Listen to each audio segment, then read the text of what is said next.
What's going on, nation? Today I'm going to share with you guys my top 3 exercises to target the short head or inner head of the bicep. But before we get started, if you guys haven't signed up for my Spartan race team yet for the Boston Super on August 13th, the ridiculously good-looking Spartans, make sure you click the link down in the info section below. And I'm also going to have a meet and greet at Qdoba Mexican Eats on June 11th.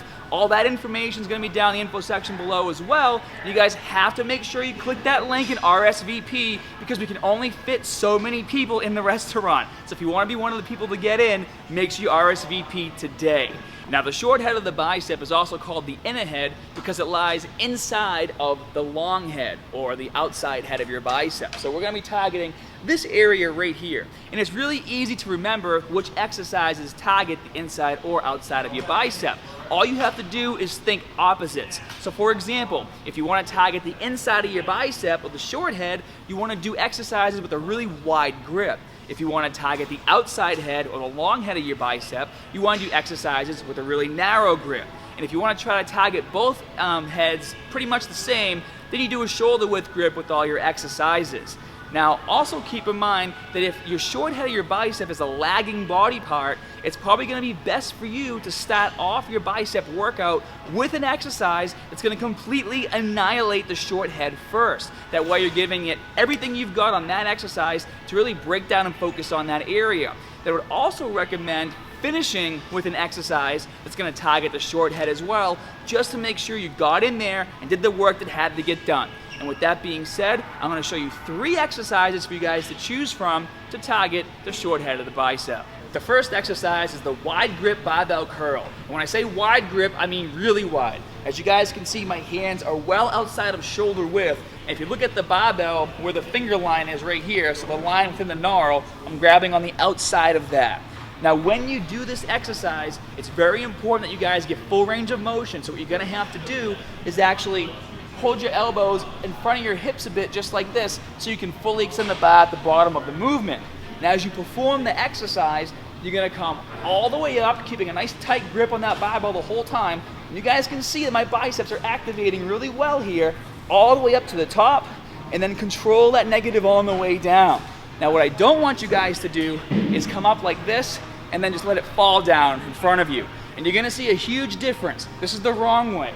Coming up to the top, and then letting it fall. You guys want to control the negative, and you're actually going to lower it and hold your elbows in position so the bar goes away from your body. This movement right here of lowering it and having it go away from your body is going to maximize the amount of tension on your bicep, so you're breaking down the most amount of muscle tissue throughout the entire exercise. Now obviously guys, it should go without saying that if you're doing half reps or if you're doing this, you're not breaking down muscle tissue. In order to build muscle, you have to get that mind-muscle connection. You have to feel every single muscle fiber rip and tear on every single rep. Just because you have a pump doesn't necessarily mean that you're breaking down muscle tissue for regrowth. All that means is that because you're swinging the bar around with heavy weight, you're just forcing blood to the area. So keep that in mind and use proper form. The second exercise is going to be a preacher curl, and I want you guys to use an easy curl bar so you're not crushing your wrists while doing the exercise. So what you're going to do, and I'm going to do mine standing, you can do it seated if you would like, but I'm going to stand up, get a nice wide grip on the barbell, so outside of shoulder width, and I'm going to sneak down the pad like this. The position that you don't want to be in when doing preacher curls is this position. You don't want your shoulders rolled forward like this. It's going to put a lot of tension throughout your shoulders. You can injure your shoulder this way, and you're going to take strength out of the exercise. You won't be able to lift as much weight either. So what you want to do, sit up straight, pop that chest, and then lower yourself. And then once you're in position, you're going to go all the way down, get a full extension at the bottom of the movement, feel that tricep flex, and then come back up to the top and really focus on squeezing your biceps on every single repetition, okay? Doing this shit, this isn't doing anything besides making you just look stupid, okay?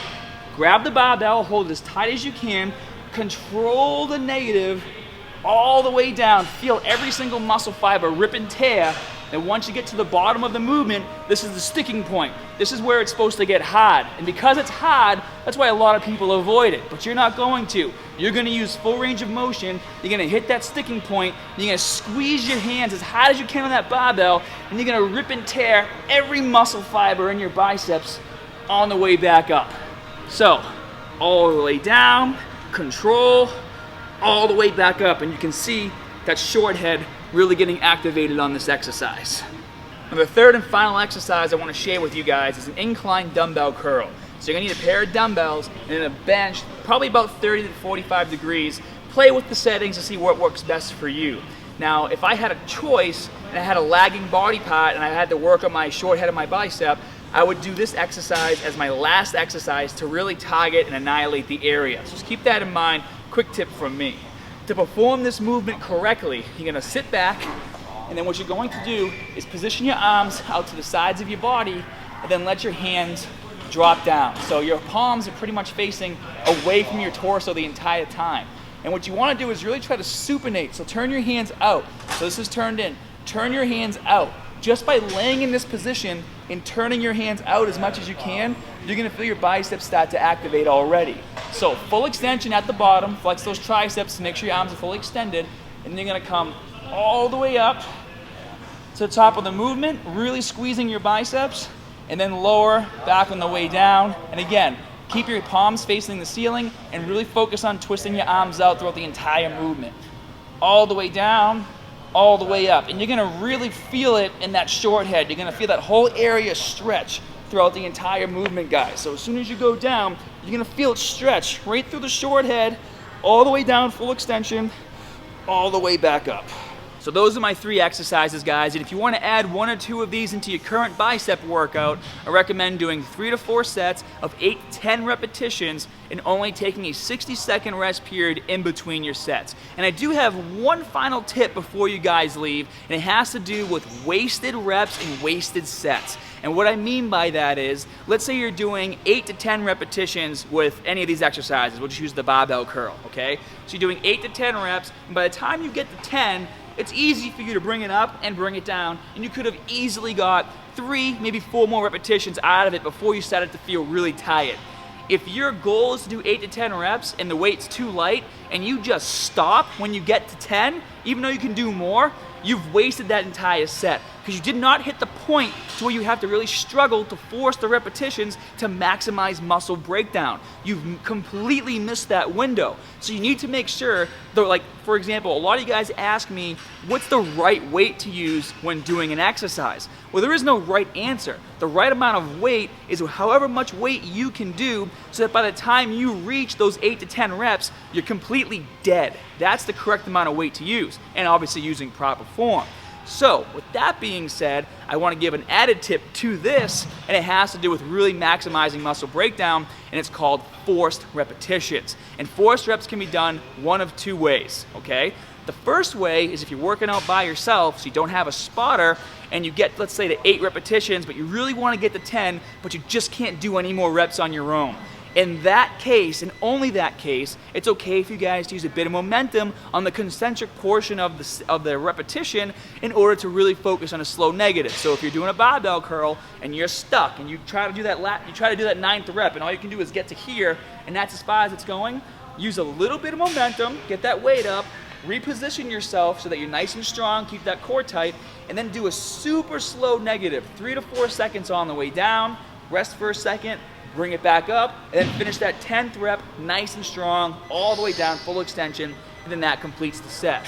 Now, if you do have a spotter, then all you're gonna do is just have your spotter help you with the concentric portion of the movement. So if you get stuck here, tell your spotter to come in and have them help you get to the top. Don't let them do it for you. Have them fingertip the bar and help you get to the top of the movement, then have them step away, then you do the full negative on your own. And lastly, guys, like I said throughout the entire video, no shitty form, no half reps, and no momentum reps unless doing what I just said. It's the only time you guys can use momentum. And if anybody tells you that they got huge doing half reps or momentum reps, just ask yourself one question. How much bigger do you think they would have got if they did it right? Hope you guys enjoyed the video. If you need a full program to help you build muscle and strength, be sure to check out my 12-week transformation challenge, and I'll toss that link down in the info section below. Be sure to hit that like and subscribe button, and as always, more good stuff coming soon. See you guys.